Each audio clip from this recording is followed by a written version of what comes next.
লোকমাতা রানী রাসমণির জন্মস্থান হালিশহরের গোলাবাড়িতে গড়ে উঠল তার নামাঙ্কিত মঞ্চ। বীজপুরের বিধায়ক সুবোধ অধিকারী ও হালিশহর পুরসভার চেয়ারম্যান শুভঙ্কর ঘোষের তৎপরতায় অবশেষে বহু বছরের স্বপ্ন পূর্ণ হলো রাসমণি সম্মিলনীর সদস্যদের। স্বপ্ন পূরণ হলো এলাকাবাসী। ৪ঠা ফেব্রুয়ারি রবিবার সন্ধ্যায় রানী রাসমণি মঞ্চের উদ্বোধন করলেন বিধায়ক সুবোধ অধিকারী। সভাপতিত্ব করেন হালিশহরের চেয়ারম্যান শুভঙ্কর ঘোষ। ছিলেন এই মঞ্চ গড়ে ওঠার নেপথ্যে অন্যতম কারিগর হালিশহর পুরসভার ২ নম্বর ওয়ার্ডের কাউন্সিলর প্রবীর সরকার। এলাকাবাসীর দীর্ঘদিনের দাবি তিনিই পৌঁছে দিয়েছিলেন বিধায়ক ও পুর চেয়ারম্যানের কাছে।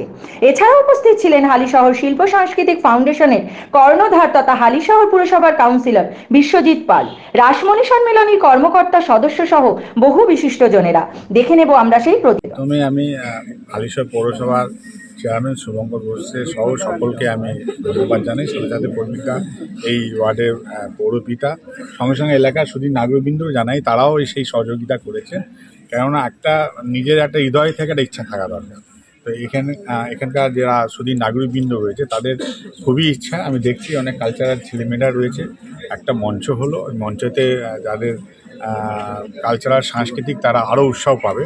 কারণ একটা মঞ্চ প্ল্যাটফর্মটা তো বড় ব্যাপার, সেটা তৈরি হয়ে গেল। আর আগামী দিনের এখানে আরেকটা ডিমান্ড রয়েছে, সেটা হচ্ছে ওই উপরে একটা সেট, সেই সেটটা খুব শীঘ্রই পৌরসভা করে দেবে। তার পাশাপাশি আপনি বীজপুর বিধায়ক হওয়ার পর থেকে যেভাবে উন্নয়ন চলছে বীজপুর জুড়ে, তারপরে কিন্তু দেখা যাচ্ছে বিভিন্ন রাজনৈতিক ব্যক্তিত্বরা তাদের রাজনৈতিক বক্তব্যের মধ্যে দিয়ে আপনাকে আক্রমণ করছে। সেখানে কি কোথাও 365 দিন 24 ঘন্টা আমাদের মুখ্যমন্ত্রী মমতা বন্দ্যোপাধ্যায় মানুষের কাজ করে। এবার আমি বিধায়ক হবার জন্য নয়, মুখ্যমন্ত্রী জবে থেকে তিনি হয়েছেন মমতা বন্দ্যোপাধ্যায়, যেখান তার দলে মানে তৃণমূল কংগ্রেসে যারা বিধায়ক হয়েছে সকলকে তিনি কাজের সুযোগ দেন, কাউকে বঞ্চিত করেন না। কোনো বিধায়ক যদি না করে থাকে অনিচ্ছাকৃতভাবে, তার জন্য মুখ্যমন্ত্রী তো দায়ী নয়। এবার কাজ করা আজকে স্পিড দেখুন, এর আগেও পৌরসভায় অনেকে চেয়ারম্যান ছিল, সেই জায়গায় এখন শুভঙ্কর চেয়ারম্যান হয়েছে, এখন ওর কাজ স্পিড বেড়ে গেছে, ও কাজ স্পিড করছে। এটা যার কাজের উপর নির্ভর করে। এটা তার মানে না যে মুখ্যমন্ত্রী কাউকে বলে না যে উন্নয়ন করো না। উন্নয়ন সবসময় আছে, দৌড়ে গিয়ে আপনাকে অসলতা হারিয়ে আপনার নিজের কাজটা নিতে হবে। মানুষের ডিমান্ডটা আমরা যখনই দিই, বিধানসভাতে গিয়ে যখন বলি এই জল প্রকল্প নিয়ে, যখন হতাশ হয়ে গেছিলো শুভঙ্কর, আমাকে বলছে দাদা মনে হয় আমরা এটা হবে না। আমি বলছি নিশ্চিন্ত থাকো, আমি যখন বিধানসভায় সেই কথাগুলো তুলি, মুখ্যমন্ত্রীর কাছে পাঠাই, মুখ্যমন্ত্রী সেই পূর্তমন্ত্রীর কাছে পাঠিয়ে সেই কাজটা স্যাংশন হয়ে যায়। তো এখানে রাজ্য সরকার, মুখ্যমন্ত্রী মমতা বন্দ্যোপাধ্যায়, সেখানে আপনারা চিন্তা করবেন এই উন্নয়ন কিন্তু সারা পশ্চিমবাংলা জুড়ে হয়। কাজ কে করতে পারবে সেটা তারা ঠিক করে দেবে। দাদা, আজকে অন্যরকম চিত্র এই মঞ্চে দেখা গেল। মাধ্যমিক পরীক্ষা উপলক্ষে আপনি মাইক ছাড়া আপনি কথা বললেন, সে বিষয়ে কি বলবেন? অ্যাকচুয়ালি এই মঞ্চটা উদ্বোধন যখন ডেট ঠিক করা হয়েছিল, তখন মাধ্যমিক পরীক্ষাটা ডিক্লেয়ার হয়নি।